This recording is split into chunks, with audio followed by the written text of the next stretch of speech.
Point तो सोनी धरती Pakistan programme दे नाल मैं तुहाडा होस्ट चांद शकील। नाजरीन, साड़ी खुशकिस्मती है कि अज साडे नाल मौजूद ने जनाब प्रोफैसर डॉक्टर कामत अली मुगल साहब दियां हुण तक माशाअल्लाह 13 किताबां जिन्हां विच कहानी और तर्जमा दियां किताबां भी शामिल ने, छप चुकियां ने। इस तो इलावा वो अजकल government Islamia college railway road विच पढ़ा भी रहे ने। आओ उन्हां नाल गलबात करने।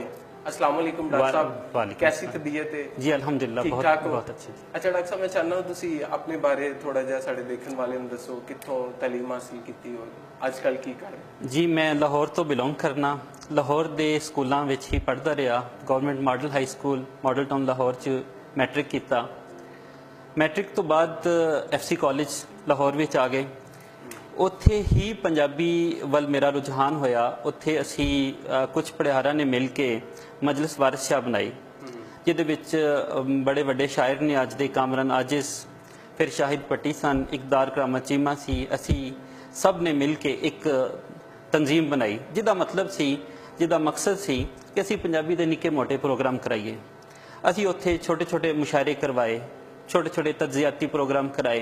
ਉਹਦੇ ਵਿੱਚ ਅਸੀਂ ਵੱਡੇ ਵੱਡੇ ਸ਼ਾਇਰਾਂ ਨੂੰ ਬੁਲਾਉਣਾ ਸ਼ੁਰੂ ਕਰ ਦਿੱਤਾ, ਜਿਹਦੇ ਨਾਲ ਉੱਥੋਂ ਦੇ ਬਹੁਤ ਜ਼ਿਆਦਾ ਤਾਲਿਬ ਇਲਮਾਂ ਦੀ ਜੁੜਤ ਜਿਹੜੀ ਉਹ ਪੰਜਾਬੀ ਨਾਲ ਹੋ ਗਈ। FC ਕਾਲਜ ਦੇ ਵਿੱਚ ਹੀ ਜਿਹੜੇ ਉਸਤਾਦ ਸਾਨੂੰ ਮਿਲੇ ਉਹ ਪੰਜਾਬੀ ਨਾਲ ਡਿਵੋਟਿਡ ਬੜੇ ਵੱਡੇ ਤੇ ਮਾਨਯੋਗ ਜਿਹੜੇ ਉਸਤਾਦ ਸਨ, ਜਿਨ੍ਹਾਂ 'ਚ ਡਾਕਟਰ ਜਮੀਲ ਅਹਿਮਦ ਪਾਲ, डॉक्टर नहीद जमान ਜਿਹੜੇ डॉक्टर नहीद शाहिद ਦੇ ਤੌਰ ਤੇ ਵੀ ਜਾਣੇ ਜਾਂਦੇ ਨੇ, ਮਨਸੂਰ ਖਾਲਿਦ ਸਾਹਿਬ ਸਨ ਉਹਨਾਂ ਦਿਨਾਂ ਦੇ ਵਿੱਚ, ਲੇਕਿਨ ਉਹਨਾਂ ਨੂੰ ਡਾਕਟਰ ਨੇ ਰੈਸਟ ਕੀਤਾ ਦਾ ਕਿਹਾ ਹੋਇਆ ਸੀ, ਜਿਹਦੀ ਵਜ੍ਹਾ ਤੋਂ ਉਹ ਕਾਲਜ ਨਹੀਂ ਸਨ ਆਉਂਦੇ। ਅਸੀਂ ਇਹਨਾਂ ਦੋਨਾਂ ਉਸਤਾਦਾਂ ਕੋਲੋਂ ਪੰਜਾਬੀ ਸਿੱਖੀ, ਪੰਜਾਬੀ ਨਾਲ ਪਿਆਰ ਸਿੱਖਿਆ ਤੇ ਪੰਜਾਬੀ ਦੇ ਨਾਲ ਜੁੜਾ ਜਿਹੜੀ ਉਹ ਸਾਡੀ ਹੋ ਗਈ।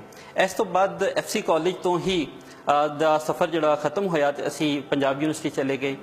ਮੈਨੂੰ ਬਹੁਤ ਮਾਣ ਨਾਲ ਆਖਣਾ ਪੈ ਰਿਹਾ ਹੈ ਕਿ ਮੈਂ ਡਾਕਟਰ ਨਹੀਦ ਸ਼ਾਹਿਦ ਹੋਰਾਂ ਦਾ ਸ਼ਾਇਦ ਪਹਿਲਾ ਤੇ ਆਖਰੀ ਤਾਲਿਬ ਇਲਮ ਸਾਂ ਜਿਨ੍ਹਾਂ ਨੇ ਫਸਟ ਈਅਰ ਤੋਂ ਲੈ ਕੇ PhD ਤੱਕ ਉਹਨਾਂ ਕੋਲੋਂ ਪੜ੍ਹਿਆ।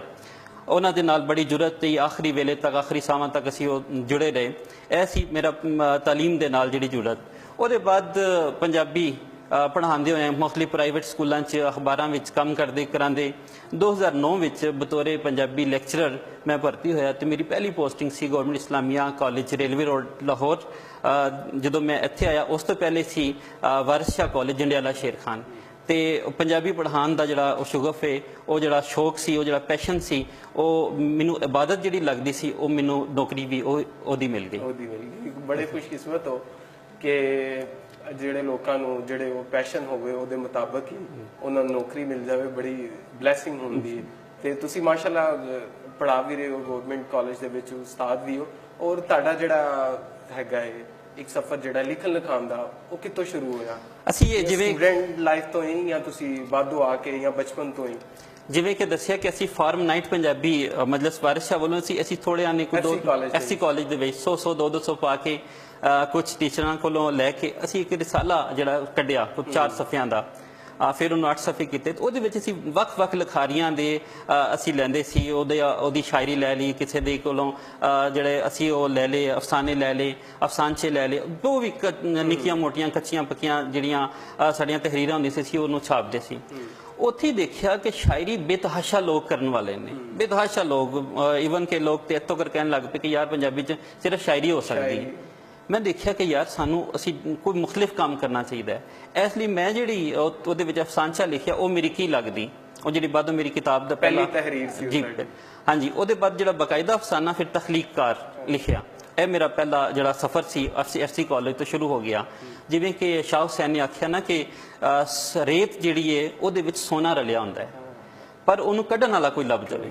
ਫਿਰ ਸਾਡੇ ਉਸਤਾਦਾਂ ਨੇ ਸਾਨੂੰ ਰੇਤ ਤੋਂ ਵੱਖ ਕਰਨ ਦੀ ਜਿਹੜੀ ਉਹ ਪ੍ਰੇਰਨਾ ਦਿੱਤੀ। ਫਿਰ ਅਸੀਂ ਆਪਣੇ ਆਪ ਨੂੰ ਵੀ ਕੋਸ਼ਿਸ਼ ਕੀਤੀ ਕਿ ਅਸੀਂ ਪੰਜਾਬੀ ਲਿਖੀਏ, ਪੰਜਾਬੀ ਦੇ ਉੱਤੇ ਸਾਡੇ ਜਿਹੜੇ ਕੰਮ ਨੇ, ਪੰਜਾਬੀ ਦੇ ਬਾਰੇ ਜਿਹੜੇ ਸਾਡੀਆਂ ਜ਼ਰੂਰਤਾਂ ਨੇ, ਉਹ ਸਾਨੂੰ ਜ਼ਰੂਰਤਾਂ ਪੂਰੀਆਂ ਕਰਨੀਆਂ ਚਾਹੀਦੀਆਂ। ਅੱਛਾ, ਤੁਹਾਡਾ ਪਹਿਲਾ ਅਫਸਾਨਾ ਸੀ ਉਹ ਮੇਰੀ ਕੀ ਲੱਗਦੀ? ਉਹ ਮੇਰੀ ਕੀ ਲੱਗਦੀ ਅਫਸਾਨਾ ਜੀ, ਲੱਗਦੀ ਵੀ ਸੀ ਕਿ ਜਾਂ ਬਸ ਉਹ ਸਿਰਫ ਪੰਜਾਬੀ ਜ਼ੁਬਾਨ ਦੇ ਬਾਰੇ ਸੀ। ਉਹ ਕੁਝ ਲੱਗਦੀ ਸੀ, ਇਸ ਲਈ ਉਹ ਰਿਸ਼ਤਾ ਹੈ ਸੀ ਵੈਸੇ ਪੰਜਾਬੀ ਨਾਲ ਤੇ ਮੁੱਢ ਤੋਂ ਹੀ ਰਿਸ਼ਤਾ, ਬਲਕਿ ਅਸੀਂ ਤੇ ਕਹਾਂਗੇ ਸਾਡਾ ਤੇ 5000 ਸਾਲ ਕਬਲ ਮਸੀਹ ਤੋਂ ਇੱਥੇ ਰਿਸ਼ਤਾ ਜਿਹੜਾ ਉਹ ਜੁੜਿਆ ਪੰਜਾਬੀ ਨਾਲ। ਲੇਕਿਨ ਉਹਨੂੰ ਜਦੋਂ ਤਹਿਰੀਰੀ ਤੌਰ ਤੇ ਲਿਆਂਦਾ ਅਤੇ ਉਸ ਵੇਲੇ ਦੇ ਪੜ੍ਹਾਰਾਂ ਨੇ ਪੜ੍ਹਿਆ ਉਹ ਔਰ ਪੜ੍ਹ ਕੇ ਉਹ ਐਸਾ ਸੀ ਕਿ ਜਿਵੇਂ ਸ਼ੁਰੂ ਤੋਂ ਅਖੀਰ ਤੱਕ ਪਤਾ ਨਹੀਂ ਸੀ ਲੱਗਦਾ ਕਿ ਉਹ ਆਪਣੀ ਜ਼ੁਬਾਨ ਦੇ ਬਾਰੇ ਹੈ। ਅੱਛਾ, ਉਹ ਐਸਾ ਜ਼ੁਬਾਨ ਦੇ ਨਾਲ ਪਿਆਰ ਪੈਦਾ ਹੋਇਆ ਕਿ ਅੱਜ ਤੱਕ ਉਹ ਜਿਹੜਾ ਉਹ ਵੱਧਦਾ ਹੀ ਜਾ ਰਿਹਾ, ਉਹ ਘਟਿਆ ਨਹੀਂ ਕਦੀ। ਯਕੀਨਨ ਉਹ ਉਸਤਾਦਾਂ ਨਾਲ ਤੁਸੀਂ ਜ਼ਿਕਰ ਕੀਤਾ, ਬਹੁਤ ਮਾਨਯੋਗ ਜਿਹੜੇ ਨੇ ਪ੍ਰੋਫੈਸਰ ਡਾਕਟਰ ਜਮੀਲ ਅਹਿਮਦ ਪਾਲ ਸਾਹਿਬ, ਨਹੀਦ ਸਾਹਿਬ, ਜਿਹੜੇ ਉਹ ਬੜੇ ਜਿਹੜੇ ਨਾ ਉੱਚੇ ਲੋਕ ਸਨ। ਔਰ ਪਾਲ ਸਾਹਿਬ ਤੇ ਮਾਸ਼ਾਅੱਲਾ ਅੱਲਾਹ ਤਾਲਾ ਉਹਨਾਂ ਨੂੰ ਜ਼ਿੰਦਗੀ ਤੰਦਰੁਸਤੀ ਦੇਵੇ। ਔਰ ਵਾਕਈ ਜਿਹੜੇ ਉਸਤਾਦ ਦਾ ਜਿਹੜਾ ਕਿਰਦਾਰ ਹੈ ਨਾ, ਮੈਂ ਸਮਝਣਾ ਉਹ ਪੂਰਾ ਨਿਭਾਇਆ ਉਹਨਾਂ ਨੇ ਔਰ ਨਿਭਾ ਰਹੇ ਨੇ। ਔਰ ਜਿਸ ਤਰ੍ਹਾਂ ਉਹ ਚੀਜ਼ਾਂ ਨੂੰ ਮੈਂ ਸਮਝਦਾ ਵਾਂ ਕਿ ਉਸਤਾਦ ਦਾ, ਤੁਸੀਂ ਵੀ ਮਾਸ਼ਾਅੱਲਾ ਉਸਤਾਦ ਹੋ, ਇਸ ਚੀਜ਼ ਨੂੰ ਜ਼ਿਆਦਾ ਸਮਝਦੇ ਹੋ ਕਿ ਉਸਤਾਦ ਦਾ ਜਿਹੜਾ ਅਸੀਂ ਕਹਿੰਦੇ ਨਾ ਮੇਨ ਮੇਕਿੰਗ ਹੁੰਦਾ, ਜਿਹੜਾ ਇਨਸਾਨ ਨੂੰ ਬਣਾਉਂਦਾ ਹੈ, ਇਨਸਾਨ ਦੀ ਜਿਹੜੀ ਉਹ ਪਰਵਰਿਸ਼ ਕਰਦਾ ਹੈ, ਔਰ ਉਸਤਾਦ ਦਾ ਬੜਾ ਰੋਲ ਹੁੰਦਾ ਹੈ। ਔਰ ਇਸ ਤਰ੍ਹਾਂ ਦੇ ਹੀ ਉਸਤਾਦ ਹੁੰਦੇ ਨੇ ਕਿ ਆਪਣੇ ਕੱਢਦੇ ਨੇ ਸਟੂਡੈਂਟਸ ਨੂੰ ਆਉਣ ਵਾਲੇ। ਅਗਰ ਅਸੀਂ ਦੇਖਿਆ ਜਾਏ, ਅਸੀਂ ਕਹਿੰਦੇ ਆ ਨਾ ਕਿ ਯਾਰ ਉਸਤਾਦ ਦਾ ਕੀ ਕਿਰਦਾਰ ਹੋਣਾ ਚਾਹੀਦਾ ਮੁਆਸ਼ਰੇ ਦੇ ਵਿੱਚ, ਔਰ ਉਹ ਕਿਸ ਤਰ੍ਹਾਂ ਨਸਲ ਨੂੰ ਬਦਲ ਸਕਦਾ ਹੈ। ਮੇਰਾ ਖਿਆਲ ਹੈ ਐਸੇ ਤਰ੍ਹਾਂ ਦੇ ਉਸਤਾਦ ਨੇ ਯਕੀਨਨ ਜਿਹੜੇ ਬਦਲ ਸਕਦੇ। ਅੱਛਾ ਮੁਗਲ ਸਾਹਿਬ, ਤੁਹਾਡੀ ਜਿਹੜੀ ਪਹਿਲੀ ਕਿਤਾਬ ਹੈ ਤਿਤਲੀ, ਉਹ ਕਦੋਂ ਛਪੀ? ਉਹ 2003 ਦੇ ਵਿੱਚ ਛਪੀ ਸੀ। 2003 ਦੇ ਵਿੱਚ ਬਕਾਇਦਾ? ਹਾਂਜੀ। ਔਰ ਉਹ ਪੰਜਾਬੀ ਮਰਕਜ਼ ਲਾਹੌਰ ਵੱਲੋਂ ਹੀ ਛਪੀ। ਉਹਦੇ ਵਿੱਚ 17 ਜਿਹੜੀਆਂ ਮੇਰੀਆਂ ਕਹਾਣੀਆਂ ਸੀ। ਉਹ ਕਹਾਣੀਆਂ ਚੜ੍ਹਦੇ ਪੰਜਾਬ ਵਿੱਚ ਵੀ, ਫਿਰ ਗੁਰਮੁਖੀ ਵਿੱਚ ਹੋਈਆਂ, ਫਿਰ ਉਧਰ ਵੀ ਛਪਦੀਆਂ ਰਹੀਆਂ। ਉਹ ਪਹਿਲੀ ਜਿਹੜੀ ਪ੍ਰੇਰਨਾ ਸੀ ਉਹ ਮੈਨੂੰ ਮਿਲੀ। ਉਹਦੇ ਬਾਅਦ ਫਿਰ ਉਹ ਲਿਖਣ ਪੜ੍ਹਨ ਦਾ ਸਫ਼ਰ ਜਿਹੜਾ ਸ਼ੁਰੂ ਹੋ ਗਿਆ। 2003 ਤੋਂ 2005 ਤੱਕ ਤੇ ਮੈਂ ਵਿੱਚ ਤਰਜਮੇ ਵੀ ਸ਼ੁਰੂ ਕੀਤੇ, ਨਾਲ ਨਾਲ ਕਹਾਣੀ ਵੀ ਸਵੇਰ ਇੰਟਰਨੈਸ਼ਨਲ ਦੇ ਵਿੱਚ ਲਿਖਦੇ ਰਿਹਾ। ਤੇ ਤਰਜਮਿਆਂ ਦੀ ਇੱਕ ਕਿਤਾਬ ਆ ਗਈ ਲਾਗੋਸ ਤੋਂ ਅਜਨਬੀ, ਜਿਹੜੀ ਕਿ ਸਾਈਪਰਨ ਇਕਵਿੰਸੀ ਦੀ ਕਿਤਾਬ ਸੀ, ਕਹਾਣੀ ਸੀ, ਅ ਸਟ੍ਰੇਂਜਰ ਫਰੋਮ ਲਾਗੋਸ। ਉਹਦਾ ਤਰਜਮਾ ਕੀਤਾ, ਉਹੀ ਫਿਰ ਮੇਰੀ ਕਿਤਾਬ ਦਾ ਟਾਈਟਲ ਵੀ ਬਣ ਗਿਆ। ਫਿਰ ਪੰਜਾਬੀ ਗ੍ਰਾਮਰ ਲਿਖੀ, ਜਿਹਦੇ ਨਾਲ ਪੰਜਾਬੀ ਕਾਫੀ ਜਿਹੜੀ ਪੜ੍ਹਾਉਣ ਵਾਸਤੇ ਸੀ, ਸਟੂਡੈਂਟਸ ਵਾਸਤੇ ਸੀ, ਤਾਂ ਕਿ ਸਟੂਡੈਂਟ ਜਿਹੜੇ ਨੇ ਉਹ ਪੰਜਾਬੀ ਦੇ ਬਕਾਇਦਾ ਚੀਜ਼ਾਂ ਜਿਹੜੀਆਂ ਸਿੱਖ ਸਕਣ। ਇਹ ਇੱਕ ਸਫ਼ਰ ਸ਼ੁਰੂ ਹੋ ਗਿਆ। ਉਹਦੇ ਬਾਅਦ ਇੰਡੀਆ ਦੀ ਇੱਕ ਫੇਰੀ, ਤੇ ਉਹਦੇ ਵਿੱਚ ਮੁਹੱਬਤ ਦਾ ਸਫ਼ਰਨਾਮਾ। ਮੈਂ ਜੋ ਕੁਝ ਇੰਡੀਆ ਦੇ ਵਿੱਚ, ਪਾਕਿਸਤਾਨ ਦੇ ਵਿੱਚ ਉਹ ਦੇਖਿਆ, ਦਿਖਾਇਆ, ਉਹ ਸਾਰਾ ਇੱਕ ਸਫ਼ਰਨਾਮਾ ਦੀ ਸੂਰਤ ਵਿੱਚ ਉਹ ਲਿਖ ਦਿੱਤਾ। ਇਹ ਇੱਕ ਮੇਰਾ ਹੁਣ ਬਕਾਇਦਾ ਸ਼ੁਰੂ ਹੋ ਗਿਆ ਸਫ਼ਰ। ਐਸੇ ਦੌਰਾਨ ਮੈਂ ਇੱਕ ਰਵੇਲ ਜਿਹੜਾ ਪਰਚਾ ਸ਼ੁਰੂ ਕਰਤਾ, ਰਿਸਾਲਾ ਸ਼ੁਰੂ ਕਰਤਾ, ਮੰਥਲੀ ਸੀ। ਇਹ ਹੈ ਜੁਲਾਈ 2007 ਦੇ ਵਿੱਚ ਮੈਂ ਸ਼ੁਰੂ ਕੀਤਾ।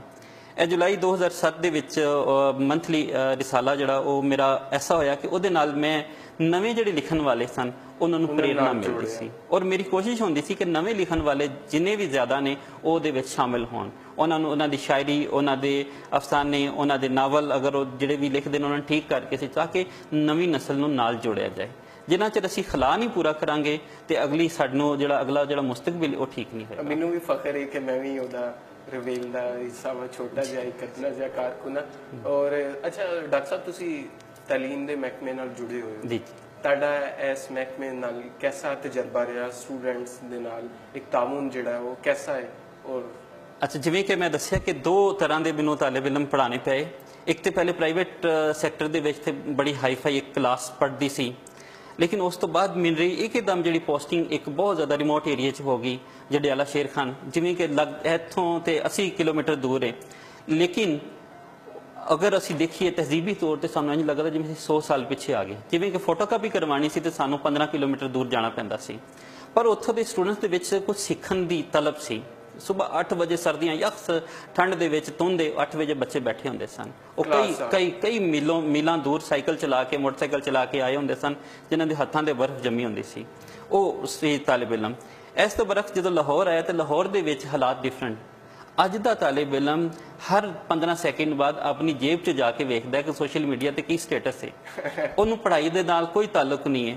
ਅਸੀਂ ਉਹਦੇ ਜ਼ਿਹਨ 'ਚ ਨਫਸੀਆਤ ਦਾਨ ਕਹਿੰਦੇ ਨੇ ਕਿ ਇਹ 15 ਸੈਕਿੰਡ ਦੇ ਵਿੱਚ 30 ਚੀਜ਼ਾਂ ਦੇ ਬਾਰੇ ਸੋਚ ਰਿਹਾ। ਅਸੀਂ ਉਹ 30 ਚੀਜ਼ਾਂ ਨੂੰ ਸਾਈਡ ਤੇ ਕਰਕੇ ਆਪਣੀ ਇੱਕ ਨਿੱਕੀ ਜਿਹੀ ਗੱਲ ਪੜ੍ਹਾਈ ਦੀ ਜਿਹੜੀ ਕਦੀ ਕਿਸੇ ਤਰ੍ਹਾਂ ਵੀ ਉਹਨੂੰ ਪਸੰਦ ਨਹੀਂ ਹੈ, ਅਸੀਂ ਉਹਦੇ ਜ਼ਿਹਨ 'ਚ ਪਾਣੀ ਹੁੰਦੀ ਹੈ। ਇਹਦੇ ਵਾਸਤੇ ਮੈਂ ਜਿਹੜਾ ਕੋਸ਼ਿਸ਼ ਕਰਨਾ ਵਾ, ਇੱਕ ਤਾਂ ਸੋਸ਼ਲ ਮੀਡੀਆ ਨੂੰ ਵਰਤਣਾ ਵਾ, ਦੂਜਾ ਹੈ ਮੇਰੀ ਕੋਸ਼ਿਸ਼ ਹੁੰਦੀ ਹੈ ਕਿ ਮਾਈਕਰੋ ਸਟੱਡੀ, ਕਿਉਂਕਿ ਅੱਜ ਜਿਹੜਾ ਦੌਰ ਹੈ ਉਹ ਹਾਰਡ ਵਰਕ ਦਾ ਨਹੀਂ, ਸਮਾਰਟ ਵਰਕ ਦਾ ਹੈ। ਕਿ ਅਸੀਂ ਜਿੰਨਾ ਵੀ ਉਹਨੂੰ ਮਾਈਕਰੋ ਸਟੱਡੀ ਵਾਲੇ ਪਾਸੇ ਲੈ ਕੇ ਜਾਵਾਂਗਾ, ਟੂ ਦੀ ਪੁਆਇੰਟ ਉਹਨਾਂ ਨੂੰ ਕਰਾ ਦੋ ਤਾਂ ਕਿ ਉਹ ਪਾਸ ਹੋ ਜਾਣ। ਨਾਲ ਫਿਰ ਉਹਨਾਂ ਨੂੰ ਜੋੜ ਦੋ, ਫਿਰ ਅੱਗੇ ਜਦੋਂ ਡਿਗਰੀ ਮਿਲ ਜਾਏਗੀ ਬੱਚੇ ਨਾਲ ਅੱਗੇ ਟੁਰਨਾ ਸ਼ੁਰੂ ਕਰ ਦੇਣਗੇ। ਅੱਛਾ, ਅੱਜ ਦੇ ਨੌਜਵਾਨ ਜਿਹੜਾ ਹੈ, ਜਿਸ ਤਰ੍ਹਾਂ ਕਿ ਤੁਸੀਂ, ਮੈਂ ਬਾਰ-ਬਾਰ ਜ਼ਿਕਰ ਕਰ ਰਿਹਾ ਕਿ ਤੁਸੀਂ ਪੜ੍ਹਾ ਰਹੇ ਹੋ, ਕਿਉਂਕਿ ਤੁਸੀਂ ਜਿਹੜਾ ਸਟੂਡੈਂਟਸ ਨੂੰ ਇਸ ਪਾਸੇ ਲਿਆ ਸਕਦੇ ਹੋ, ਉਹਨਾਂ ਨੂੰ ਬਦਲ ਸਕਦੇ ਹੋ, ਮਾਸ਼ਰੇ ਨੂੰ ਬਦਲ ਸਕਦੇ ਹੋ, ਤੁਸੀਂ ਉਹ ਲੋਕ ਹੋ। ਤੇ ਅੱਜ ਦੇ ਸਟੂਡੈਂਟਸ ਨੂੰ ਕਿਸ ਤਰ੍ਹਾਂ ਆਪਣੀ ਮਾਂ ਬੋਲੀ ਵੱਲ ਲਿਆਂਦਾ ਜਾ ਸਕਦਾ ਹੈ ਜਾਂ ਅਦਬ ਨਾਲ ਜੋੜਿਆ ਜਾ ਸਕਦਾ ਹੈ? ਅੱਛਾ, ਅੱਜ ਜਿਹੜਾ ਰਸਤਾ ਕੀ ਹੈ? ਅੱਜ ਜਿਹੜਾ ਦੌਰ ਹੈ ਉਹ ਗਲੋਬਲ ਵਿਲੇਜ, ਸਾਨੂੰ ਅਸੀਂ ਦੇਖਦੇ ਹਾਂ ਕਿ ਅਸੀਂ ਕਿਸੇ ਤਰ੍ਹਾਂ ਵੀ ਹਕਾਇਕ ਤੋਂ ਦੂਰ ਬੱਚਿਆਂ ਨੂੰ ਨਹੀਂ ਰੱਖ ਸਕਦੇ। ਮਾਦਰੀ ਜ਼ੁਬਾਨ ਨਾਲ ਨਵੀਂ ਨਸਲ ਜ਼ਿਆਦਾ ਜੁੜੀ ਹੈ ਬਨਿਸਬਤ ਸਾਡੀ ਪੁਰਾਣੀ ਨਸਲਾਂ ਤੋਂ, ਔਰ ਆਪਣੀ ਜ਼ੁਬਾਨ ਦੀ ਕਦਰ ਜਾਣਦੀ ਹੈ। ਨਵੀਂ ਨਸਲ ਜ਼ਿਆਦਾ ਜੁੜੀ ਹੈ। ਇਹਦੇ ਵਿੱਚ ਕਿਰਦਾਰ ਜਿਹੜਾ ਹੈ ਉਹ ਹਰ ਚੀਜ਼, ਹਰ ਰੰਗ ਦਾ, ਹਰ ਤਰ੍ਹਾਂ ਦਾ, ਇੱਕ ਪੂਰੀ ਦੁਨੀਆ ਦੇ ਵਿੱਚ, ਕਿਉਂਕਿ ਜਦੋਂ ਆਪਣੀ ਦੁਨੀਆ ਔਰ ਰੂਸੀ ਜਿਹੜਾ ਆਪਣੀ ਜ਼ੁਬਾਨ 'ਚ ਗੱਲ ਕਰ ਰਿਹਾ, ਚੀਨੀ ਆਪਣੀ ਜ਼ੁਬਾਨ 'ਚ ਗੱਲ ਕਰ ਰਿਹਾ, ਜਰਮਨ ਆਪਣੀ ਜ਼ੁਬਾਨ 'ਚ, ਉਸ ਖਿੱਤੇ ਦੀ ਜ਼ੁਬਾਨ ਹੈ, ਤੇ ਇਸ ਖਿੱਤੇ ਦੀ ਜ਼ੁਬਾਨ, ਆਪਣੀ ਜ਼ੁਬਾਨ, ਮਾਦਰੀ ਜ਼ੁਬਾਨ ਨਾਲ ਲੋਕਾਂ ਦਾ ਪਿਆਰ ਖੁਦ ਬਖੁਦ ਵੱਧ ਜਾਂਦਾ ਹੈ। ਜਦੋਂ ਉਹ ਬਾਹਰ ਜਾਂਦਾ ਹੈ ਜਾਂ ਬਾਹਰ ਵਾਲਾ ਇੱਥੇ ਆਉਂਦਾ ਜਾਂ ਉਹ ਸੋਸ਼ਲ ਮੀਡੀਆ ਤੇ ਕਿਸੇ ਨਾਲ ਵੇਖਦਾ ਹੈ। ਉਸਤਾਦ ਦਾ ਕੀ ਕਿਰਦਾਰ ਹੈ, ਜਿਵੇਂ ਕਿ ਮੈਂ ਦੱਸਿਆ ਕਿ ਅਸੀਂ ਰੇਤ 'ਚੋਂ ਸੋਨਾ ਲੱਭਣਾ ਹੁੰਦਾ ਹੈ। ਇਸ ਲਈ ਅਸੀਂ ਉਹਨਾਂ ਨੂੰ ਉਹਦੀਆਂ ਜਿਹੜੀਆਂ ਬੁਰਾਈਆਂ ਨੇ ਕਾਂਟ ਛਾਂਟ ਜਿਹੜੀ ਕਰਕੇ ਉਹਨੂੰ ਇੱਕ ਚੰਗੀ ਕਿਤਾਬ ਜੇ ਅਸੀਂ ਉਹਨੂੰ ਫੜਾ ਦਈਏ ਉਹਦੇ ਹੱਥ 'ਚ, ਉਹਨੂੰ ਕਿਤਾਬ ਨਾਲ ਜੋੜ ਦਈਏ, ਤੇ ਫਿਰ ਅਸੀਂ ਇੱਕ ਚੰਗੇ ਉਸਤਾਦ ਦੇ ਤੌਰ ਤੇ ਅਸੀਂ ਬਹੁਤ ਵੱਡਾ ਕੰਮ ਕਰ ਦਿੰਦੇ ਹਾਂ। ਫਿਰ ਗੱਲ ਕਰਦੇ ਕਰਦੇ ਆਪਣੀ ਜ਼ੁਬਾਨ, ਅਵਲ ਤੇ ਮਾਦਰੀ ਜ਼ੁਬਾਨ ਦੇ ਹਵਾਲੇ ਨਾਲ ਬੱਚਾ ਸੁਣਨ ਲਈ ਤਿਆਰ ਹੀ ਨਹੀਂ ਸੀ। ਅੱਜ ਤੋਂ 15 ਸਾਲ ਪਹਿਲੇ ਹਾਲਾਤ ਡਿਫਰੈਂਟ ਸਨ, ਲੇਕਿਨ ਹੁਣ ਉਹ ਮਾਦਰੀ ਜ਼ੁਬਾਨ ਨੂੰ ਜਾਣਨਾ ਚਾਹੁੰਦਾ ਹੈ, ਉਹ ਮਾਦਰੀ ਜ਼ੁਬਾਨ ਦੇ ਬਾਰੇ ਦੇਖਦਾ ਹੈ, ਆਪਣੇ ਪੁਰਖਿਆਂ ਨੂੰ, ਆਪਣੇ ਵੱਡਕਿਆਂ ਨੂੰ ਜਾਣਦਾ ਹੈ, ਉਹ ਆਪਣੀ ਪੂਰੀ ਤਹਿਜ਼ੀਬ, ਲਿਸਾਨੀ ਤੌਰ ਤੇ ਵੀ, ਮਜ਼ਹਬੀ ਤੌਰ ਤੇ ਵੀ, ਤਹਿਜ਼ੀਬੀ ਤੌਰ ਤੇ ਵੀ ਉਹ ਜਾਣਨਾ ਚਾਹੁੰਦਾ ਹੈ, ਕਿਉਂਕਿ ਉਹਦੇ ਕੋਲ ਸ਼ਾਇਦ ਸਿੱਖਣ ਦੀ ਖਾਹਿਸ਼ ਹੁਣ ਜ਼ਿਆਦਾ ਹੈ। ਔਰ ਉਹਦੇ ਵਾਸਤੇ ਉਹ ਗੂਗਲ ਤੇ ਜਾ ਰਿਹਾ, ਉਹਦੇ ਵਾਸਤੇ ਉਹ YouTube ਤੇ ਜਾ ਰਿਹਾ, ਉਹਦੇ ਵਾਸਤੇ ਕਿਸੇ ਹੋਰ ਵੈਬਸਾਈਟ ਤੇ, ਤਾਂ ਕਿ ਜ਼ਿਆਦਾ ਤੋਂ ਜ਼ਿਆਦਾ ਸਿੱਖ ਸਕੇ। ਅੱਛਾ, ਤੁਸੀਂ ਮਾਸ਼ਾਅੱਲਾ ਨਕਾਦ ਵੀ ਹੋ, ਔਰ ਮੈਂ ਚਾਹੁੰਦਾ ਵਾਂ ਕਿ ਤੁਸੀਂ ਪੰਜਾਬੀ ਕਹਾਣੀ ਬਾਰੇ ਦੱਸੋ ਕਿ ਅੱਜ ਦੀ ਪੰਜਾਬੀ ਕਹਾਣੀ ਕਿੱਥੇ ਖਲੋਤੀ ਹੋ, ਔਰ ਨਵੇਂ ਲਿਖਣ ਵਾਲਿਆਂ ਤੋਂ ਕੀ ਤੁਸੀਂ ਮੁਤਮਿਨ ਹੋ? ਅੱਛਾ, ਅੱਜ ਦੀ ਜਿਹੜੀ ਪੰਜਾਬੀ ਕਹਾਣੀ ਹੈ, ਮੈਂ ਜਿਵੇਂ ਕਿ ਦੂਸਰੀਆਂ ਜ਼ੁਬਾਨਾਂ ਦਾ ਵੀ ਪੜ੍ਹਦਾ ਰਹਿਣਾ, ਜਾਂ ਜ਼ਰੂਰੀ ਹੈ, ਤੁਸੀਂ ਲਿਖਾਰੀ ਹੋ, ਕਹਾਣੀਕਾਰ ਹੋ, ਤੁਹਾਡੇ ਕੋਲ ਇਹ ਸਵਾਲ ਜਿਹੜਾ ਨਾ ਪੁੱਛਣਾ ਜ਼ਰੂਰੀ ਹੈ। ਅੱਛਾ, ਉਹ ਅੱਜ ਦੀ ਜਿਹੜੀ ਕਹਾਣੀ ਹੈ ਦੂਸਰੀਆਂ ਜ਼ੁਬਾਨਾਂ ਦੇ ਸਾਹਮਣੇ ਰੱਖੀ ਜਾ ਸਕਦੀ ਹੈ। ਉਹਦੇ ਵਾਸਤੇ ਕੀ ਅਸੀਂ ਅਗਰ ਕੋਈ ਕ੍ਰਾਈਟੇਰੀਆ ਰੱਖੀਏ, ਦੁਨੀਆ ਦੇ ਵਿੱਚ ਜਿਹੜੀ ਵੀ ਤਹਿਰੀਕ ਆ ਰਹੀ ਹੈ, ਅਦਬੀ ਤਹਿਰੀਕ ਜਿਹੜੀ ਵੀ ਆ ਰਹੀ ਹੈ, ਸਟ੍ਰੀਮ ਆਫ ਕੌਨਸ਼ੀਅਸਨੈਸ ਦੀ ਆ ਰਹੀ ਹੈ, ਫਲੈਸ਼ਬੈਕ ਦੀ ਹੈ, ਫਲੈਸ਼ ਫਾਰਵਰਡ ਦੀ ਹੈ, ਜਾਂ ਜਿਹੜੀ ਵੀ ਆ ਰਹੀ ਹੈ, ਪੰਜਾਬੀ ਕਹਾਣੀਕਾਰ ਉਸ ਨੂੰ ਜਾਣਦਾ ਹੈ। ਅੱਜ ਦਾ ਪੰਜਾਬੀ ਕਹਾਣੀਕਾਰ ਜਿਹੜਾ ਹੈ ਉਹ ਮਾਡਰਨ ਕਹਾਣੀਕਾਰ ਹੈ। ਉਹ ਪੁਰਾਣਾ ਜਿਹੜਾ ਅਸੀਂ ਵਸੇਬ ਦੇ ਨਾਲ ਜੁੜਿਆ, ਜਾਂ ਉਹ ਕਹਿੰਦਾ ਖਾਸ ਇੱਕ ਪੇਂਡੂ ਸਮਾਜ ਦੀ ਗੱਲ ਕਰਨਾ, ਉਹ ਵਾਲਾ ਨਹੀਂ ਹੈ। ਅੱਜ ਦਾ ਜਿਹੜਾ ਹੈ ਉਹ ਊਟ ਪਟੰਗ ਗੱਲ ਨਹੀਂ ਕਰਦਾ।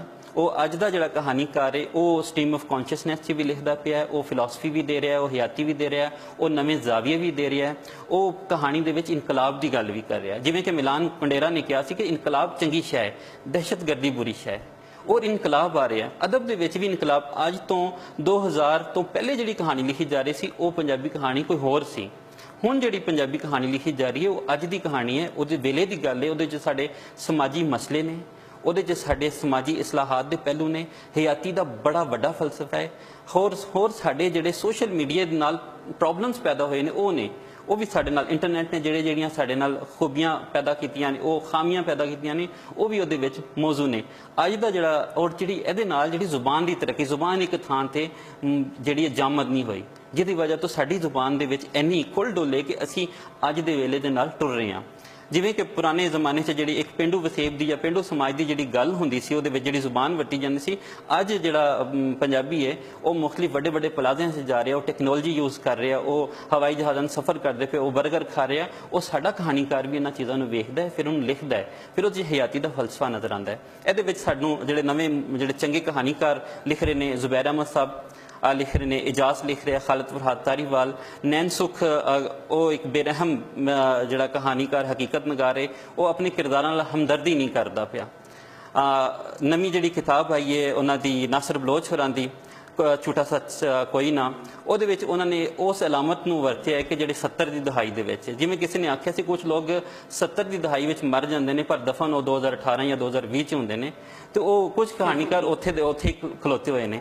ਉਹ ਹੁਣ ਉਹਨਾਂ ਨੂੰ ਪੜ੍ਹਨਾ ਚਾਹੀਦਾ ਕਿ ਕਹਾਣੀ ਜਿਹੜੀ ਸਾਡੀ ਉਹ ਬਹੁਤ ਅਗਾਂਹ ਤੁਰ ਗਈ ਹੈ। ਮੁਦੱਸਰ ਬਸ਼ੀਰ ਦੀ ਕਿਤਾਬ ਹੈ ਕਾਮ ਵਾਕੇ ਬਾਟਰ, ਉਹਨਾਂ ਨੇ ਅਲਾਮਤ ਨੂੰ ਵੀ ਨਿਭਾਇਆ, ਕਹਾਣੀ ਨੂੰ ਵੀ ਨਿਭਾਇਆ, ਔਰ ਕਹਾਣੀਪਨ ਉਹਦੇ ਵੀ ਉਹਨਾਂ ਦੀ ਕਿਤਾਬ ਵਿੱਚ ਬੜੇ ਤਗੜਾ ਨਜ਼ਰ ਆਉਂਦਾ ਹੈ। ਔਰ ਜਿਹੜਾ ਕਹਾਣੀ ਦੇ ਹਵਾਲੇ ਨਾਲ ਜੇ ਗੱਲ ਕਰੀਏ ਤੇ ਟਾਹਾਂ ਅਵਾਰਡ ਸ਼ੁਰੂ ਹੋਣ ਦੇ ਨਾਲ ਬਹੁਤ ਜ਼ਿਆਦਾ ਕਹਾਣੀ ਦੀ ਖੇਪ ਜਿਹੜੀ ਹੈ ਉਹ ਨਵੇਂ ਕਹਾਣੀਕਾਰ ਜਿਹੜੇ ਉਹ ਸ਼ਾਮਿਲ ਹੋਏ ਨੇ। ਹੋਰ ਤੇ ਹੋਰ 2018 ਦੇ ਵਿੱਚ ਦੋ ਕਹਾਣੀਕਾਰ ਜਿਨ੍ਹਾਂ ਦੀ ਕਾਫੀ ਅਰਸੇ ਪਹਿਲੇ ਕਿਤਾਬ ਆਈ ਸੀ, ਉਹਨਾਂ ਦੀ ਮਕਸੂਦ ਸਾਕਬਪੁਰਾਂ ਦੀ ਕਿਤਾਬ ਆਈ ਹੈ ਤੂੰ ਘਰ ਚਲਾ ਜਾ। ਫਿਰ ਨੀਲਮ ਅਹਿਮਦ ਬਸ਼ੀਰ ਜਿਹੜੀ ਕਿਸੇ ਹੋਰ ਜ਼ੁਬਾਨ 'ਚ ਲਿਖਦੇ ਸਨ, ਉਹਨਾਂ ਨੇ ਪੰਜਾਬੀ ਵਿੱਚ ਤਰਜਮਾ ਕੀਤਾ। ਇਹਦਾ ਕ੍ਰੈਡਿਟ ਟਾਹਾਂ ਦੇ ਨਾਲ ਨਾਲ ਪਿਲਾਕ ਨੂੰ ਵੀ ਜਾਂਦਾ ਕਿ ਪਿਲਾਕ ਨੇ ਵੱਡੇ ਵੱਡੇ ਇਨਾਮਾਤ ਜਿਹੜੇ ਦਿੱਤੇ। ਨੀਲਮ ਅਹਿਮਦ ਬਸ਼ੀਰ ਸਾਹਿਬ ਦੀ ਕਿਤਾਬ ਪਿਲਾਕ ਨੇ ਛਾਪੀ। ਹਾਂਜੀ, ਪਿਲਾਕ ਨੇ ਛਾਪੀ। ਤੇ ਵੱਡੇ ਵੱਡੇ ਇਨਾਮਾਤ ਵੀ ਦਿੱਤੇ ਗਏ। ਫਿਰ ਪੰਜਾਬੀ ਨੂੰ ਮਾਨ ਸਨਮਾਨ ਦਿੱਤਾ ਗਿਆ। ਹੁਣ ਮਾਨ ਸਨਮਾਨ ਜਿਹੜਾ ਉਹ ਜਦੋਂ ਲਿਖਾਰੀ ਨੂੰ ਵੀ ਮਿਲ ਗਿਆ, ਸ਼ਾਇਰ ਨੂੰ ਵੀ ਮਿਲ ਗਿਆ, ਕਹਾਣੀਕਾਰ ਨੂੰ ਵੀ ਮਿਲ ਗਿਆ, ਹਰ ਅਹੁਦੇ ਨੂੰ ਮਿਲ ਗਿਆ, ਜਿਹਦੇ ਨਾਲ ਪੰਜਾਬੀ ਲਿਖਣ ਵਾਲਾ ਵੀ ਹੁਣ ਮਾੜਾ ਨਹੀਂ ਰਿਹਾ, ਉਹਨੂੰ ਵੀ ਕਿਸੇ ਨਾ ਕਿਸੇ ਤਰ੍ਹਾਂ ਵਰਤ ਦਿੱਤੀ ਜਾਣ ਲੱਗ ਪਈ ਹੈ। ਯਾਨੀ ਕਿ ਕੁਛ ਨਾ ਕੁਛ ਜਿਹੜਾ ਉਹ ਮਿਲ ਰਿਹਾ ਜੀ ਮਿਲ ਰਿਹਾ। ਹਾਂਜੀ। ਅੱਛਾ ਮੁਗਲ ਸਾਹਿਬ, ਤੁਸੀਂ ਸੋਸ਼ਲ ਮੀਡੀਆ ਦੀ ਗੱਲ ਕੀਤੀ ਕਿ ਸੋਸ਼ਲ ਮੀਡੀਆ ਦੇ ਕੁਝ ਸਾਨੂੰ ਜਿਹੜੇ ਉਹ ਫਾਇਦੇ ਵੀ ਹੋਏ, ਕੁਝ ਨੁਕਸਾਨ ਵੀ ਨੇ, ਲੇਕਿਨ ਸੋਸ਼ਲ ਮੀਡੀਆ ਰਾਹੀਂ ਅਦਬ ਦੀ ਤਰੱਕੀ ਕਿਵੇਂ ਮੁਮਕਿਨ ਹੈ ਅੱਜ ਦੇ ਦੌਰ ਦੇ ਵਿੱਚ? ਕਿਉਂਕਿ ਦੌਰ ਹੀ ਸੋਸ਼ਲ ਮੀਡੀਆ ਦਾ, ਜਿਸ ਤਰ੍ਹਾਂ ਤੁਸੀਂ ਕਿਹਾ ਕਿ ਹਰ 15 ਸੈਕਿੰਡ ਬਾਅਦ ਹਰ ਨੌਜਵਾਨ ਜਿਹੜਾ ਉਹ ਜਾ ਕੇ ਦੇਖਦਾ ਹੈ ਕਿ ਮੈਂ ਦੇਖਾਂ ਕੀ ਅਪਡੇਟਸ ਨੇ, ਕੀ ਸਟੇਟਸ ਹੈ, ਕੀ ਲੋਕਾਂ ਦਾ, ਤੇ ਉਹਦੇ ਜ਼ਰੀਏ ਕਿਸ ਤਰ੍ਹਾਂ ਤਰੱਕੀ ਮੁਮਕਿਨ ਹੈ? ਸੋਸ਼ਲ ਮੀਡੀਆ ਨੇ ਜਿਸ ਤਰ੍ਹਾਂ ਸਾਡੀ ਜ਼ਿੰਦਗੀ ਨੂੰ ਮੁਤਾਸਰ ਕੀਤਾ ਹੈ, ਉਸ ਤਰ੍ਹਾਂ ਸਾਡੇ ਅਦਬ ਨੂੰ ਵੀ ਮੁਤਾਸਰ ਕੀਤਾ। ਇੱਕ ਚੰਗਾ ਅਦਬ ਚੰਗੀ ਜ਼ਿੰਦਗੀ ਲਿਖਦਾ ਹੈ। ਇੱਕ ਚੰਗੇ ਅਦਬ ਵਿੱਚ ਜੇ ਜ਼ਿੰਦਗੀ ਨਹੀਂ ਤੇ ਉਹ ਅਦਬ ਨਹੀਂ, ਉਹ ਮੁਰਦਾ ਹੋ ਜਾਏਗਾ। ਇਸ ਲਈ ਜਿਹੜਾ ਸਾਡਾ ਲਿਖਾਰੀ ਹੈ, ਅੱਜ ਦਾ ਜਿਹੜਾ ਸ਼ਾਇਰ ਹੈ, ਅੱਜ ਦਾ ਜਿਹੜਾ ਕਹਾਣੀਕਾਰ ਹੈ, ਉਹਦੇ ਵਿੱਚ ਬਲੌਗਸ ਉੱਥੇ ਬਣੇ ਨੇ, ਉਹ ਤੁਸੀਂ ਆਪਣੀ ਪੁਆਇੰਟ ਆਫ ਵਿਊ ਦਿੰਦੇ, ਫਿਰ ਉੱਥੇ ਤੁਹਾਨੂੰ ਪੂਰੀ ਦੁਨੀਆ 'ਚ ਨਕਾਦ ਮਿਲ ਜਾਂਦੇ ਨੇ, ਪੂਰੀ ਦੁਨੀਆ 'ਚ ਤਾਰੀਫ ਮਿਲ ਜਾਂਦੀ ਹੈ ਕਿ ਯਾਰ ਇਹ ਤੁਹਾਡੇ ਅੰਦਰ ਖਾਮੀ ਹੈ, ਇਹ ਖੂਬੀ ਹੈ, ਉਸੇ ਤਰ੍ਹਾਂ ਮਿਲ ਜਾਂਦੀ। ਲੇਕਿਨ ਇਸ ਦੇ ਬਾਵਜੂਦ ਕੁਝ ਐਸੇ ਵੀ ਨੇ ਕਿ ਇੱਕ ਸ਼ਾਇਰ ਨੇ ਦਾਦੀਏ ਰੱਖੇ ਨੇ 70, ਉਹਨੇ ਇੱਕ ਸ਼ੇਰ ਲਿਖਿਆ, ਉਹਨੇ ਇੰਤਹਾਈ ਘਟੀਆ ਸ਼ੇਰ ਵੀ ਲਿਖਿਆ, ਉਹਦੇ ਅੱਗੇ ਦਾਦੀਏ ਜਿਹੜੇ ਨੇ ਉਹਨਾਂ ਨੇ ਵਾਹ ਵਾਹ ਕਰਨਾ ਹੈ। ਮੈਂ ਤੁਹਾਨੂੰ ਮਿਸਾਲ ਦੇਣਾ ਕਿ ਕਿਸੇ ਨੇ ਪੋਸਟ ਲਾਤੀ ਕਿ ਕਿਸੇ ਦਾ ਬਾਈਪਾਸ ਹੋਣਾ ਹੈ, ਤੇ ਥੱਲੇ ਜਿਹੜੇ ਕਮੈਂਟਸ ਆ ਰਹੇ ਸੀ, ਵਾਹ, ਵੈਰੀ ਨਾਈਸ, ਆਸਮ, ਗੋਰਜੀਅਸ। ਕਿਸੇ ਨੇ ਪੜ੍ਹਿਆ ਹੀ ਨਹੀਂ ਸੀ ਕਿ ਬਾਈਪਾਸ ਹੋਣਾ, ਉਹਦੇ ਬਾਅਦ ਕੁਝ ਹੋਰ ਹੈ। ਸਿਰਫ ਦਾਦੀਏ ਜਿਹੜੇ ਰੱਖੇ ਨੇ ਉਹ ਉਹਨਾਂ ਤੋਂ ਬਚਣਾ ਚਾਹੀਦਾ। ਫਿਰ ਉਹਨੂੰ ਸਾਡੂ ਦਾਦੀਏ ਕਹਿ ਰਹੇ ਹੋਣੇ ਨਾ, ਜੀ ਆਸਮ ਜੀ, ਔਰ ਇਸ ਅਮਲ ਤੋਂ ਬਚਣਾ ਚਾਹੀਦਾ ਕਿ ਵੇਖਣਾ ਚਾਹੀਦਾ ਕਿ ਯਾਰ ਪੜ੍ਹ ਕੇ ਲਿਖ ਕੇ ਫਿਰ ਅਸੀਂ ਆਪਣੇ ਉਹਦੇ ਕਮੈਂਟਸ ਦਈਏ, ਫਿਰ ਉਹ ਕਮੈਂਟਸ ਸ਼ੇਅਰ ਕਰੀਏ ਅਸੀਂ।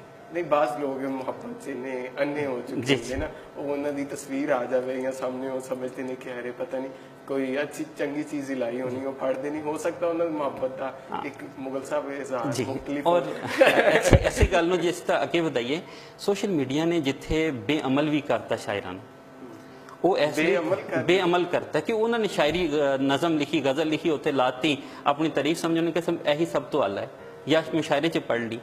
ਅਸਲ ਵਿੱਚ ਉਹਨੂੰ ਕਿਤਾਬੀ ਸੂਰਤ 'ਚ ਜਾਂ ਰਸਾਲੇ ਦੀ ਸੂਰਤ ਵਿੱਚ ਜਿੰਨਾ ਚਿਰ ਨਹੀਂ ਲਿਆਵਾਂਗੇ, ਉਹਨਾਂ 'ਚ ਚੰਗੀ ਤਨਕੀਦ ਨਹੀਂ ਹੋਏਗੀ, ਉਹਨਾਂ ਚਿਰ ਉਹ ਬਿਹਤਰ ਨਹੀਂ ਹੋ ਸਕਦਾ। ਔਰ ਮੇਰੇ ਸਾਰੇ ਦੋਸਤ ਹੋ ਸਕਦਾ ਮੇਰੀ ਕਿਸੇ ਸ਼ਾਇਦ ਤੇ ਵਾਹ ਵਾਹ ਕਰਦੇ ਨੇ, ਲੇਕਿਨ ਮੇਰੇ ਸਾਰੇ ਦੁਸ਼ਮਣ ਉੱਥੇ ਵਾਹ ਵਾਹ ਨਹੀਂ ਕਰਨਗੇ, ਲੇਕਿਨ ਉਹ ਉੱਥੇ ਮੇਰੇ ਫਰੈਂਡ ਲਿਸਟ ਹੀ ਨਹੀਂ ਹੋਣਗੇ। ਇਸ ਲਈ ਸਾਨੂੰ ਅਸੀਂ ਪੂਰਾ ਤਰ੍ਹਾਂ ਉਹ ਨਹੀਂ ਦੇਖ ਸਕਦੇ, ਨਿਰਪੱਖ ਨਹੀਂ ਹੋ ਸਕਦੇ, ਗੈਰ ਜਾਨਬਦਾਰ ਨਹੀਂ ਹੋ ਸਕਦੇ ਕਿ ਇਹ ਸੋਸ਼ਲ ਮੀਡੀਆ ਸਹੀ ਕਿਰਦਾਰ ਅਦਾ ਕਰ ਦੇਗਾ। ਫਿਰ ਦੂਜੀ ਸ਼ੈ ਕਿ ਪੰਜਾਬੀ ਦੇ ਜਿਹੜੇ ਕੁਝ ਐਸੇ ਸੇਵਕ ਨੇ ਜਿਹੜੇ ਆਪਣੀ ਸੇਵਾ ਦੇ ਵਿੱਚ ਪੰਜਾਬੀ ਦਾ ਨੁਕਸਾਨ ਕਰ ਰਹੇ ਨੇ, ਉਹ ਪੰਜਾਬੀ ਦੇ ਕਾਜ਼ ਨੂੰ ਗੁੰਮਰਾਹ ਕਰ ਰਹੇ ਨੇ, ਉਹ ਪੰਜਾਬੀ ਦੀ ਜਿਹੜੀ ਤਹਿਰੀਕ ਹੈ ਉਹਨੂੰ ਉਸ ਤਰ੍ਹਾਂ ਨਹੀਂ ਪੇਸ਼ ਕਰਦੇ ਸੋਸ਼ਲ ਮੀਡੀਆ ਤੇ ਜਿਸ ਤਰ੍ਹਾਂ ਉਹਨੂੰ ਕਰਨਾ ਚਾਹੀਦਾ ਹੈ। ਉਹ ਕਿਸੇ ਨੂੰ ਗਾਲਾਂ ਕੱਢ ਰਹੇ ਨੇ, ਕਿਸੇ ਨੂੰ ਬੁਰਾ ਭਲਾ ਕਹਿ ਰਹੇ ਨੇ। ਇਹ ਗੱਲ ਅੱਜ ਵੀ ਗਾਲ ਕੱਢਣਾ ਮੇਰਾ ਖਿਆਲ ਹੈ ਗੈਰ ਇਖਲਾਕੀ ਤੌਰ ਤੇ ਕਿਸੇ ਵੀ ਇਨਸਾਨ ਨੂੰ ਇਸ ਹੱਦ ਤੱਕ ਨਹੀਂ ਜਾਣਾ ਚਾਹੀਦਾ। ਅੱਜ ਵੀ ਅਸੀਂ ਬਤੌਰੇ ਲਿਖਾਰੀ ਜੇ ਸਮਝ ਜਾਈਏ ਕਿ ਜੇ ਅਸੀਂ ਕਿਸੇ ਨੂੰ ਬੇਇੱਜ਼ਤ ਕਰਕੇ ਸਾਨੂੰ ਇੱਜ਼ਤ ਨਹੀਂ ਮਿਲਣੀ, ਕਿਸੇ ਦੀ ਜ਼ੁਬਾਨ ਨੂੰ ਬੁਰਾ ਕਹਿ ਕੇ ਸਾਨੂੰ ਇੱਜ਼ਤ ਨਹੀਂ ਮਿਲਣੀ, ਤੇ ਨਾ ਹੀ ਕਦੀ ਕਿਸੇ ਨੂੰ ਇੱਜ਼ਤ ਮਿਲੀ ਹੈ। ਇਸ ਚੀਜ਼ ਨੂੰ ਸਮਝ ਕੇ ਸਾਨੂੰ ਅੱਗੇ ਟੁਰਨਾ ਪਏਗਾ। ਅੱਛਾ, ਨਕਾਦ ਦਾ ਕੀ ਕਿਰਦਾਰ ਹੋਣਾ ਚਾਹੀਦਾ? ਅਫਸੋਸ ਦੀ ਗੱਲ ਹੈ ਕਿ ਸਾਡੇ ਕੋਲ ਸਿਰਫ ਤਾਰੀਫ ਕਰਨਾ ਹੀ ਨਕਾਦ ਦਾ ਕੰਮ ਹੈ? ਨਹੀਂ, ਨਕਾਦ ਹੈ ਕਿ ਉਹ ਸੱਚ ਵੀ ਬੋਲੇ, ਉਹ ਝੂਠ ਵੀ ਬੋਲੇ, ਇਹ ਤਾਂ ਨਕਾਦ ਨਹੀਂ ਹੈ। ਨਕਾਦ ਉਹ ਕਿ ਜਿਹੜਾ ਤਾਰੀਫ ਵੀ ਕਰੇ, ਉਹਦੀਆਂ ਅੱਛਾਈਆਂ ਵੀ ਬਿਆਨ ਕਰੇ, ਉਹਦੀਆਂ ਬੁਰਾਈਆਂ ਵੀ, ਉਹਦੀਆਂ ਖਾਮੀਆਂ ਵੀ। ਲੇਕਿਨ ਮਸਲਾ ਹੈ ਕਿ ਸਾਡੇ ਕੋਲ ਤਰਬੀਅਤ ਨਹੀਂ ਹੈ, ਅਦਬੀ ਤਰਬੀਅਤ ਨਹੀਂ ਹੈ ਨਕਾਦ ਦੀ। ਨਾ ਨਕਾਦ ਦੀ ਹੈ, ਨਾ ਲੇਖਕ ਦੀ ਹੈ, ਨਾ ਤਖਲੀਕਕਾਰ ਦੀ ਹੈ। ਉਹ ਕੀ ਕਰਦੇ ਨੇ ਕਿ ਉਹ ਸਿਰਫ ਖੂਬੀਆਂ ਹੀ ਚਾਹੁੰਦੇ ਨੇ ਕਿ ਯਾਰ ਕਾਸ਼ ਕਿ ਸਾਨੂੰ ਸਿਰਫ ਖੂਬੀਆਂ ਹੀ ਦਿੱਤੀਆਂ ਜਾਣ। ਮੈਂ ਇੱਕ ਦੋ ਕਿਤਾਬਾਂ ਤੇ ਐਸੀ ਤਨਕੀਦ ਕੀਤੀ ਕਿ ਜਿਹਦੇ ਨਾਲ ਲੋਕਾਂ ਨੇ ਉਹ ਐਸਾ ਕਰਤਾ ਕਿ ਬਾਅਦੋਂ ਮੈਨੂੰ ਸੋਚਣਾ ਪਿਆ ਕਿ ਯਾਰ ਚਾਰ ਕੋਈ ਬੰਦੇ ਮੋਢਾ ਦੇਣ ਦੇ ਲਈ ਆਪਣੇ ਵਾਸਤੇ ਰੱਖ ਲੈਣੇ ਚਾਹੀਦੇ ਨੇ। ਲੇਕਿਨ ਨਕਾਦ ਦੀ ਤਰਬੀਅਤ ਹੋਣੀ ਚਾਹੀਦੀ। ਸਾਡੇ ਕੋਲ ਕਹਾਣੀ ਦੇ ਉੱਤੇ, ਨਾਵਲ ਦੇ ਉੱਤੇ ਬਾਕਾਇਦਾ ਨਕਾਦ ਕੋਈ ਨਹੀਂ ਮਿਲਦਾ। ਸ਼ਾਇਰੀ ਉੱਤੇ ਨਵੀਂ ਸ਼ਾਇਰੀ ਸਾਡੇ ਕੋਲ ਪਿਛਲੇ ਸਾਲ 2017 ਦੇ ਵਿੱਚ 62 ਸ਼ੇਰੀ ਪਰ ਆ ਗਿਆ ਹੈ, 62। ਲੇਕਿਨ ਤਨਕੀਦ ਦੀ, ਸ਼ਾਇਰੀ ਦੀ ਤਨਕੀਦ ਉੱਤੇ ਇੱਕ ਕਿਤਾਬ ਨਹੀਂ। ਐਸੇ ਤਾਂ ਫਿਰ ਹਰ ਕੋਈ ਆਪਣੇ ਆਪ ਨੂੰ ਵਾਰਿਸ ਸ਼ਾਹੀ ਸਮਝੇਗਾ, ਹਰ ਕੋਈ ਆਪਣੇ ਆਪ ਨੂੰ ਬਾਬਾ ਬੁੱਲੇ ਸ਼ਾਹੀ ਸਮਝੇਗਾ। ਇਸ ਲਈ ਨਕਾਦ ਜ਼ਰੂਰੀ ਹੈ। ਜੇ ਅਮਰਤਾ ਪ੍ਰੀਤਮ ਨੂੰ ਵੱਡਾ ਨਕਾਦ ਨਾ ਮਿਲਦਾ ਤੇ ਅਮਰਤਾ ਪ੍ਰੀਤਮ ਨਾ ਹੁੰਦੀ। ਮੰਟੋ ਨੂੰ ਵੱਡੇ ਨਕਾਦ ਮਿਲੇ, ਸਾਡੇ ਹੋਰ ਜਿਹੜੇ ਵੱਡੇ ਲਿਖਾਰੀ ਨੇ ਉਹਨੂੰ ਵੱਡੇ ਨਕਾਦ ਮਿਲੇ ਤੇ ਉਹ ਵੱਡੇ ਬਣੇ। ਇੱਕ ਨਕਾਦ ਜਿਹੜਾ ਹੈ ਉਹ ਇੰਤਹਾਈ ਜ਼ਰੂਰੀ ਹੈ। ਨਕਾਦ ਉਸ ਦਰਖਤ ਵਾਂਗੂ ਬਣ ਜਾਂਦਾ ਹੈ ਕਿ ਜਿਹਨੂੰ ਕਾਂਟ ਛਾਂਟ ਕਰਦਾ ਰਹਿੰਦਾ ਹੈ, ਕਿ ਇੱਕ ਲਿਖਾਰੀ ਨੂੰ ਵੀ ਉਹ ਸੇਧ ਦਿੰਦਾ ਹੈ, ਆਪਣੇ ਆਪ ਨੂੰ ਵੀ ਸੇਧ ਦਿੰਦਾ ਹੈ ਕਿ ਯਾਰ ਕੀ ਕਿਸ ਪਾਸੇ ਜਾਣਾ। बहुत शुक्रिया मुगल साहब, बहुत मज़ा आया ਤੁਹਾਡੇ ਨਾਲ ਅਦਬੀ ਗੁਫ਼ਤਗੂ ਕਰਕੇ। ਤੁਸੀਂ ਜਿਸ ਤਰ੍ਹਾਂ ਪੂਰਾ ਮਾਸ਼ਰੇ ਦੇ ਵਿੱਚ ਜਿਹੜਾ ਨਕਾਬ ਦਾ ਕਿਰਦਾਰ ਔਰ ਉਸਤਾਦ ਦਾ ਕਿਰਦਾਰ ਔਰ ਇਹਨਾਂ ਚੀਜ਼ਾਂ ਨੂੰ ਡਿਸਕਸ ਕੀਤਾ, ਮਿਹਰਬਾਨੀ। ਨਾਜ਼ਰੀਨ, ਤੁਸੀਂ ਡਾਕਟਰ ਸਾਹਿਬ ਦੀ ਗੱਲਬਾਤ ਸੁਣੀ। ਅਸੀਂ ਆਸ ਕਰਦੇ ਹਾਂ ਤੁਹਾਨੂੰ ਅੱਜ ਦਾ ਪ੍ਰੋਗਰਾਮ ਵੀ ਬਹੁਤ ਪਸੰਦ ਆਇਆ ਹੋਣਾ। ਇਹਦੇ ਨਾਲ ਹੀ ਆਪਣੇ ਹੋਸਟ ਚਾਂਦ ਸ਼ਕੀਲ ਨੂੰ ਇਜਾਜ਼ਤ ਦਿਓ। ਲੈ ਆਓ ਯਾਰ ਹਵਾਲੇ ਰੱਬ ਦੇ ਮੇਲੇ 4 ਦਿਨਾਂ ਦੇ, ਉਸ ਦਿਨ ਈਦ ਮੁਬਾਰਕ ਹੋਸੀ ਜਿਸ ਦਿਨ ਫੇਰ ਮਿਲਾਂਗੇ।